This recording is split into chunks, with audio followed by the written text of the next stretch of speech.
Well,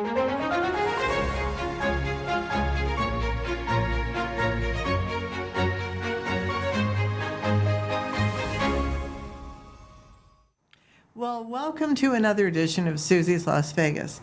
Thank you for joining our show today. But first, I'd like you to like, subscribe, and share, and hit the notification bell on YouTube. You'll know when we release a new show. Also, leave us a comment and let us know how we're doing. We appreciate you being here, and I have a fabulous guest today. He's been a friend of mine for a long time. His name is Shah. I'm going to let you You're going to tell him all about you. See, I'm tongue-tied. I usually do my show in the afternoon. Today I'm doing it in the morning, so I haven't had enough coffee yet. I do apologize. So hi, Shah. How are you? Hi, Suzy. How are you? Good to see you after a long time. Good to see you, too. Mm-hmm. So tell me about what you've been up to.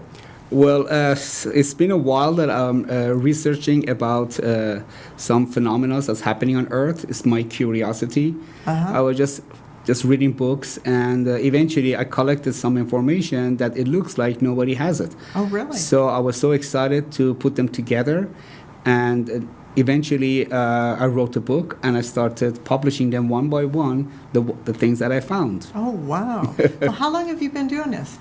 Oh, it's been a while. So yeah. I was like about 9-10 years old when I first time heard something weird about spacecrafts, UFOs, aliens, and these kind of things. And just imagine, I'm 9-10 years old, you know. Wow. And then that was maybe 5 years ago, right? No, no. It's been a while. It's been a while. I'm more than 50 years now. Oh, my God. And all these 40, 50 years that I was looking for them, I was always constantly trying to learn new things about these topics. Shah, let me ask you a question. Where's your home originally? Originally, I'm from Iran, Persia, but because my father was a diplomat in the embassy, we used to travel a lot outside the country. And so when I was 3 years old, I went to Indonesia. Wow. I was there for 4 years. I learned some languages. I learned the culture, amazing country. And then I went to Hong Kong for 4 years over there. So I learned a little bit Chinese, a little bit English over there. And I met a lot of people from different culture. And they told me stories that fascinated me, and I was a curious boy, right? Sure. So these things. So that's how you got your background. Yes, to be able to do this. Well, I came to the United States in 2009, and I'm a resident now in Henderson here near Las Vegas. Well, congratulations.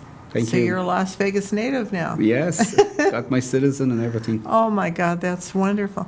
Well, when we last talked, it was a couple of years ago, but I'm excited. Shah is going to have he's going to be an alien event, and he's going to tell you all about what he's going to do, and he's got some books published. So tell me about, how did you get involved in alien event, and what's the other one? Oh, that's 5D events. Yes. Okay. So this is so as I said, I'm a curious person, so I go to these events. Yeah. Whenever I have time, I find them. Sure. Specifically those ones that are nearby. And Las Vegas is a place that is a center of all these events. So I try to go. So about a couple years ago, I went to this event called Alien Event. Yeah. And there's another event right in the same place, in the same time, called the Biomed Expo. Okay. So these are all, both of them by Do they do this company. every year? They do it every year in Vegas. Oh, wow. So I didn't know that. So last year I had a chance to meet the CEO of that company. Okay. And his name is Mr. Farman. And he invited me to to come to this event and talk about the things that I found. Okay. And when is it going to be? This is on October 17th Okay. to 20th. And where is it going to be? It's going to be in Alexis Park Resort here in Las Vegas. Okay. What time? If our viewers want to go see this, what time does it start? What time does it end? So the event starts on Thursday, the 17th, at around 2 o'clock. Okay. And they usually open from 9 a.m. to 6 p.m. Okay. And so I'm going to have a booth over there. If anybody wants to come and ask some questions, I'm going to be more than happy to answer. Okay. And what does it cost to go to this? The parking is free, and also to come to the exhibit hall, the saloon, that's also free. Okay. So everybody can come in and join. and talk with the vendors and all those speakers. Meanwhile, there are some events going on inside, and those ones you need to get the tickets. Okay. And the tickets varies. It depends on the show. I think they're like about $169 per person for that day. Like that. But they have some beautiful actually events in the evening. They have some dancing, some all kinds of fun stuff. karaoke, and this kind of entertainments, buffet in the evening that has its own cost, but it's really? Amazing. It is. It's really nice. Wow. Well, that sounds pretty good. It really does. It is. So literally, they can go check it out, and then if they want to get involved in other stuff, they can, buy for extra. Correct? Well, there's a website called alienevent.com. Okay. That you can go to there and just check all the speakers. You can go and look at the tickets, the prices, and get some information about each one of those events. Okay. And that would Do be a very lot of useful. people show up for this? Yes.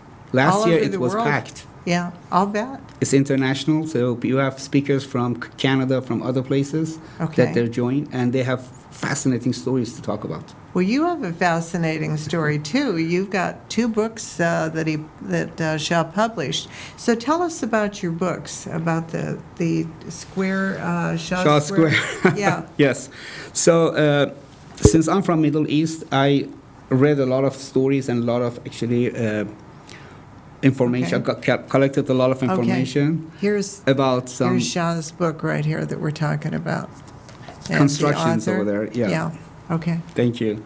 There's some some amazing ziggurats. There's some amazing Egyptian pyramids and structures like that they're very important. The importance for many years was how they built that. Eventually, I found out that they're not only important in the place, but they're also important in their connections between them. So it looks like there's a mathematical, actually, relationship between their locations, besides their shape, besides their construction. Eventually, I put them together, and a portion of that research is published in this book. It's called Shaw's Square. So fascinatingly, I found 3 ziggurats that specifically are in that area, that they are 3 corners of a square. Then I looked for the 4th one. I did not find another ziggurat, but I found the carving on the rock, and that is exactly on the 4th corner of this area. Wow. So that's why, because they created a shape, and it looks like a square. Yeah. So I named this book as a Shaw Square. Yeah. It's some sort of like the Bermuda Triangle, that is like triangular area, and it's mysterious. Oh, wow. This one is the triangle. This is like a squarish, and it's very fascinating that even they're far away from each other, and each building was constructed in different era, I can tell, but they created a specific shape when you zoom out from Earth, and you look from the top, and it's amazing. Where did you find this? Where is it located? 2 of these buildings, Ziggurat Ur and Ziggurat Dur, is in Iraq. Okay. And Ziggurat Chogazambil is the largest one. I think it's the most important one. It's in Iran. Okay. And the 4th one that I was talking about, which is in Kermanshah, and the name of that is Takbostan. Takbostan. Yeah, they have different names. How old were you when you started getting involved in this? Well, I worked for a company. There was a college in Iran. Okay. And that college was about touring and tourism. Okay. So I was a manager. That's quite there. interesting. Yeah. So I was traveling with those teams, and I was one of the managers. I was the IT manager in that time. And so I was traveling with them with different actually places. Yeah. And that's how I got involved and fascinated about these structures and buildings. They were big, huge, and precisely measured and built. When were they built? How long ago? They're like about 1,500 years ago, 2,500. Oh my God. Yes. Yeah. But they were precise back then? Very precise, very precise. Wow. And a lot of things over there is happening that amazes and baffles our scientists right now. Oh, I believe you. Yes. It baffles me. Precise, and it was Yes. built perfectly. Wow. Yes. Well, so that's how you started. You started with that, and what evolved, Shah, after that? I'm going to ask the questions. Why So not? I just Yeah. expanded my research from that area to other areas. Okay. And I noticed that, for example, the Takbustan that I was talking about is Yeah. in Iran, is in Kermanshah. Yeah. It has the same distance to the Egyptian pyramids in Giza as it has to the Mecca. Wow. Mecca is a place in the Kaaba, the black square, which Yes. is built by Abraham. It's Right. been actually rebuilt by Abraham. I could not find a main source of that, but interestingly, their distances to the Takbustan is the same. They Oh. they have same distances, and I found How these kind of interesting. relationships between other places in Paris, other places in South America, like Peru. Well, it was almost like everybody tuned into this Yes. same thing. I mean, this is really quite amazing. And these are not theories; these are facts. They're real. You can Yeah. measure them. Everybody can go home and pull up some of these new softwares like Google Earth, Yeah. for example. I love Google Earth. I really do. I use it all the time. You can Yeah. easily do the same measurement and come up with the same conclusion. Wow. It, Well, okay, so you did that. Now tell me, how did you get from Iran to Las Vegas? We all want to know that one. yes, yes, of course. Do we have some strange things going on here? Amazingly, yes. We do, don't we? That's fascinating because one of the topics that I was very actually engaged with, trying to read the stories, Sure. was the Bermuda Triangle. Bermuda Triangle. Okay, I've always been fascinated with that. I have really friends that have. they traveled there, but when they came back, they say, "Hey, Shah, I did not disappear." So but I'm going to Bermuda in a couple weeks. You're going there? Yeah. Amazing. Yeah, actually, we're leaving 3 weeks from today. Amazing, yes. One of my friends, Christine, actually, she went there and she brought a shirt for me, which named Bermuda Triangle, because Yeah. she knew how actually fascinated I am and how interested I am in this topic.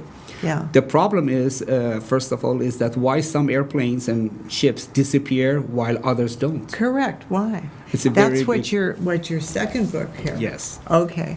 You're going to show them that Yes, this is starting from one. Everybody will be this interested. book is not talking about the Bermuda Triangle and this part.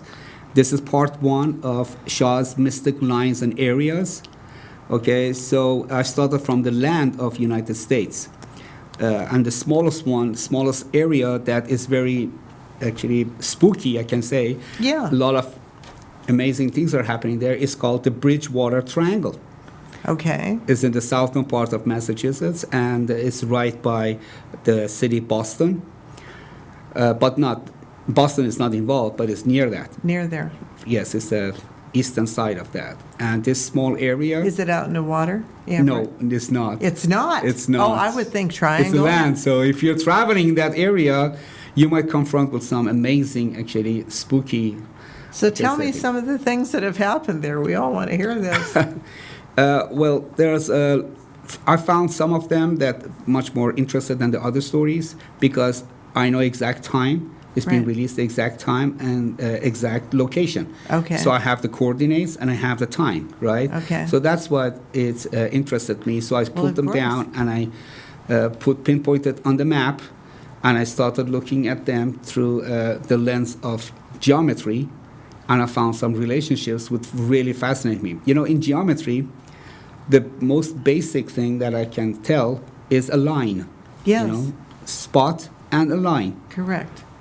A line has a starting point and an end point, and it's straight, right? That's it. The second shape is a circle. And the third one is a triangle, and then you have a square, and it gets complicated, right? But the main three things, I put them, and I found a lot of lines and relationships between the locations of these incidents. Wow. One of these locations, as they're talking about, is actually a school. A school. A school that's, yes, it's now like a haunted school. A haunted, okay. Have you heard about No, I haunted haven't, school? but I want to hear about it. We heard about haunted houses, but Yes, not a haunted haunted school. school. Yes, they What say this. happened in that school? Well, sometimes people who pass by, they hear noises that looks like the school is still on, and we have kids running around, and we have teachers. And then even in one case, it's been reported that this lady went by the window and looked through the window, and she saw that there are kids around inside the school playing with the teachers, books, papers, everything. And when she come out, she reports that to the police station, and they say that's been abandoned for a long time. They sent some, actually dispatched some police officers. They went in, it was deserted, nobody was there. Wow. And this lady was looking like, I saw them. Yeah. They were there playing right in front of me. Yeah. Things like that. There's another road, for example, over there. There's a hitchhiker, actually, place. There, they say that there is a ghost kind of thing appears and disappears there. Wow. And when this appears, people see it, right? For example, you're riding your car, Sure. and you see somebody waving a hand to give a ride, and you stop by, and you look around, there's nobody there. It just vanished. And in some cases, you stop by, and that figure is inside your car, in the back seat, on the back seat, sitting and just looking at you, and again disappears. The fascinating thing is that they all look the same. All look the They same. all look the same, like the way the person is. So it's your first time you go, you never heard about this, and then suddenly you It see must somebody scare the raising hell out of you, hand. in plain words. What can you do? The question is that we always hear these things about these stories that happen to others, and we Right. think it might never happen to us. Right. And when it happens, then that gets a little Oh, bit yeah. different. Well, there's, what is there, stories all over the country? So that was over in Boston. So Lake Michigan, what happened there? This is all part of the book. The second chapter of my book is about Lake Michigan. Mm-hmm. Over there, we have much more fascinating stories, a little Okay. different. For example, in the Bridgewater Triangle, we hear stories like a Bigfoot. Bigfoot. Bigfoot. We hear stories about the giant birds that are flying around, and we hear stories about huge snakes that just in the forest over there. But in Lake Michigan, we don't hear these things, but we hear that people disappear. Oh, They just vanish.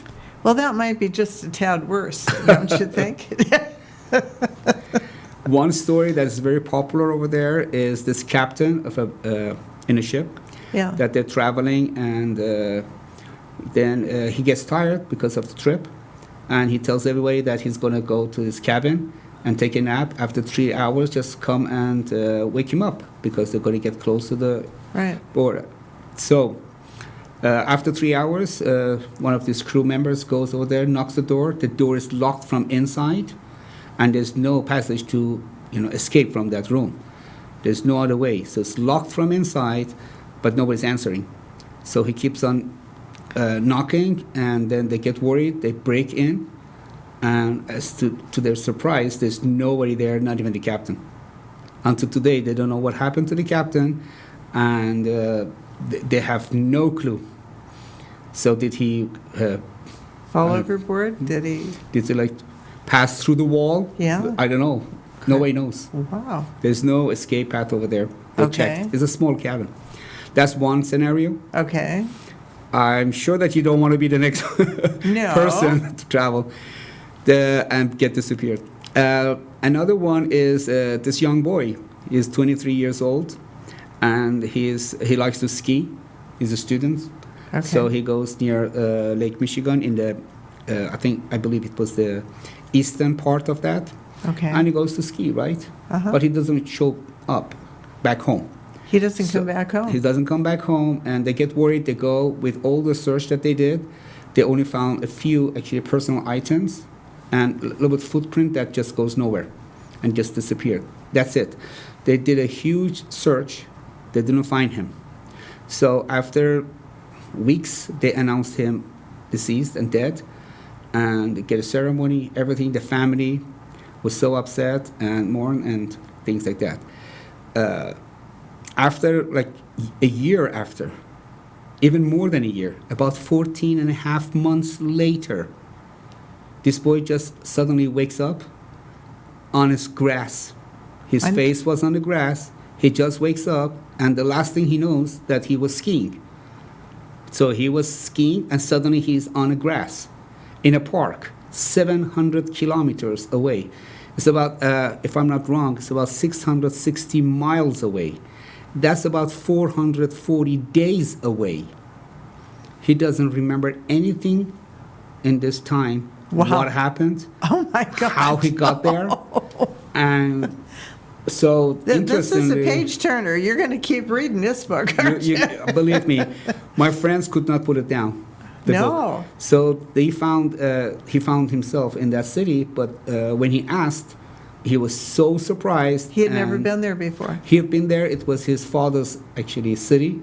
So he goes and finds his father's house, and he knocks the door, and to his father's surprise, he was right there, safe and sound, healthy, everything good. Just say, "Hi, Dad, what happened?"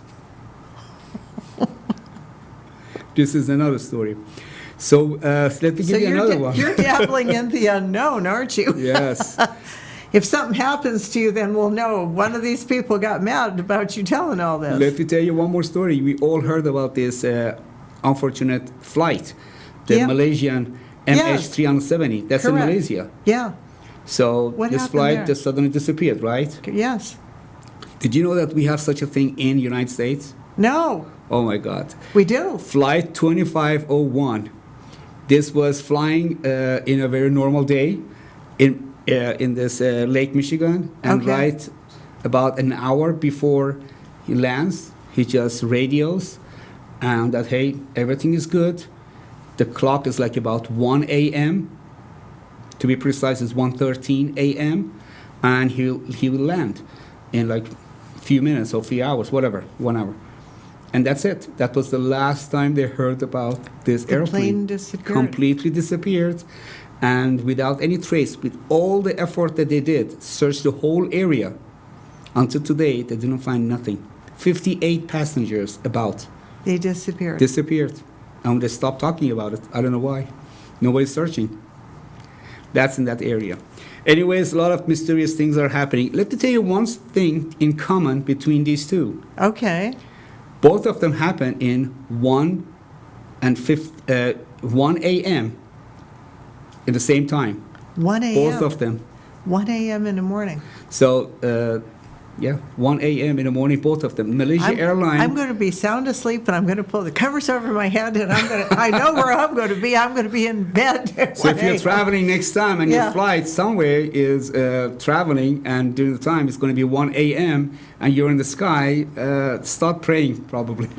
We fly to Europe a lot, Steve See? and I. Yeah. Now you're going to make me think about this, aren't you? So there are a lot of commonalities between Wow. these flights. Wow. So that area, the Lake Michigan area, interestingly, I found a lot of actually mathematics involved in that.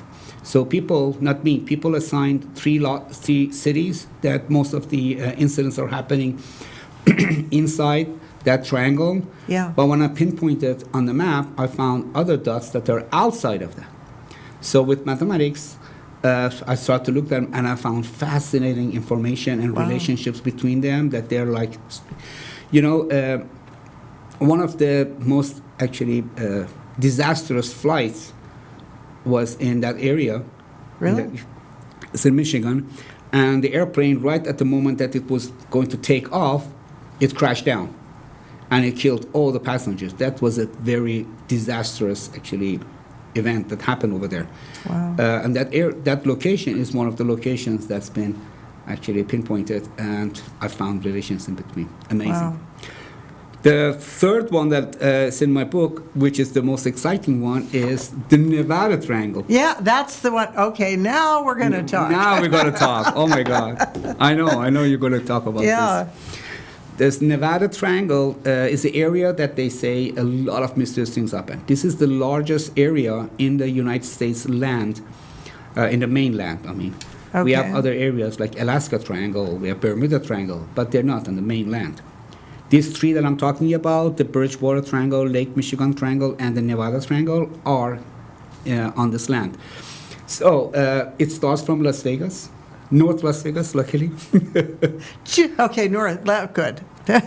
Stay over in North Las Vegas, okay. But it's not the specific location. It's Yeah, not corner, that's where it's it the area. starts. Okay. So the whole city is involved. All of Las Vegas. All of Las Vegas. Okay. And it goes all the way up to Reno and turns and goes to Fresno. That's what they say. Okay. So I put it on the map and again try to pinpoint all those things that happened. One of the things that happened was Mr. James Fawcett, who disappeared. I think it was 2004. He was very well known. They couldn't find him. And after 2 years, they found the place of the airplane. It took them 2 years, but that was a very, very actually unfortunate event. And we have other stories that they're interesting. So when I came to the United States, that was one of the areas I started looking at, right? Sure. I found that more than 2,000 airplanes has been disappeared in that area in the last 50, 60 years. That's what they say. In this area. In the Nevada Triangle. Okay. The problem is not that. What baffles scientists is that at the first they thought that the weather is actually responsible for this because of wind. It might be responsible for a few of these airplanes, that they're light and they're not that heavy, they're not very big. Right. But what about these military airplane that they disappeared? No, yeah. One of them crashed in here in Mount Charleston, for example, and they found the fuselage over there, but it would disappear from the radar for a while. So a lot of these things are happening in this area. And this area is fascinating because it's, according to my book, it's not just the land of airplanes that disappear, it's also land of people that disappear. So with the research... You mean the mob wasn't involved in this? No. Okay. It's very interesting, right? Yeah, it is. So we have people disappearing all over the world. Yeah. And many of them disappear in the United States. It looks like normal, right? But the problem is that the way they disappear, that they could not be found, that's strange. And we have a person who is researching amazing research. I'm not going to bring his name because I don't have any... Proof. Yeah. No, not any proof. I don't have any, what's it called? I don't know, I have to talk to him. Evidence. But anyways, he has a lot of evidence. He collected a lot of information, and he pinpointed on the map of the United States, and he came up with clusters or areas that people disappear the most. And the largest clusters, not the first one, I think it's all three of them, are in Nevada, and the largest one is in Nevada Triangle, is the northern part. So there's the Nevada Triangle. Yes, and interestingly, we have this Area 51 also, that is in half of this. Well, I hear people talk about Area 51, but I really don't know that much about it. So have you researched that? It's a military place that they are researching, and there is a scientific place, military, and they say that the testing for atomic bombs and these kind of things is being done over there. But besides that, many people say that, I don't have any evidence, but this is what I've been heard about, that the Roswell incident, when it happened, the UFO crash, they brought parts of that UFO into that area. Yes. And there's a place called, I think, S4, that's what they're talking about. S4. And they say that there's a parking for these crashed crafts. So they put the crafts over there to reverse engineering and try to learn from them. That's a rumor. Anyways, it's forbidden to go there for regular people, of course. And I always respect the military that doing this kind of research. That's Absolutely. how our country is safe. And it's if we are talking freely here, it's because of the security that we have by the military. Right. Thanks for all these people. Well, yes, thank you for your service. Absolutely. But the thing is that this area and S4 are in this Nevada Triangle. Wow. Did they knew or the accident happened? I have no clue. But what I did is that when I pinpointed these things together, I found that I need to make small change. So instead of Reno in the top, I went 50 miles higher. I pinpointed that corner over there, and this gave me a new triangle, which is two of the corners are the same. The third one, which was Reno, is now a little bit higher. And when I put it over there, now everything connects. Oh, wow. So it looks like there's mathematically connect. What's fascinating is at the conclusion of this book is that the center of the Bridgewater Triangle, the Nevada Triangle, and the Lake Michigan Triangle, the centers are on a straight line. That means that let me show you in this picture here. Oh, I don't know my if you can see it or goodness. not. Yes. All three of them are on a straight line. Yes. I call it Shaw's principal line. And interestingly, although the Bridgewater Triangle is very small and the Nevada Triangle is big, but in the middle, the Lake Michigan Triangle fits exactly in the middle on that actually size. So the Wow. proportion is also the same. And the third one is that their distances, they have equal distances. So I found some equal distance, about 400 miles. Wow. Wow. You know what, Shah? We just talked for a half hour. Yes. And this is so amazing. Yes. I've got to have you back on a show again. I really do, because you've left me speechless. I don't know about you guys, but I'm speechless. Some of the things that he's telling me about, I mean, it's just amazing. So what I want you to do is check out Alien Event, October 17th to the 20th. It's at the Alexis Park Hotel. And Shah, will you promise to be back on a show so we can have part two of this? Of course, anytime, anything for you. I love catching up with you. I really do. If you want some information, if your audience wants some Yes. information about me, you can visit my website at ancientmysteriesdecoded.com. It's ancientmysteriesdecoded.com, one word. Or you can go to my personal website, which is the same. It says ShahrokHZadeh.com. They're both linked to the same page, and you can get more information over there and how these things are involved. And I hope to see you at the event. Thank you so much for coming. I mean, this is this is the fastest half hour I've ever done in my life. I think I've been shocked at everything that he's been talking about. But anyways, I want to thank you. That's our episode for today. Remember to like, share, and subscribe, and hit the notification bell on YouTube, so you'll know when we release a new show, and leave us a comment. Let us know how we're doing. Thank you for being here. That's our show. Bye.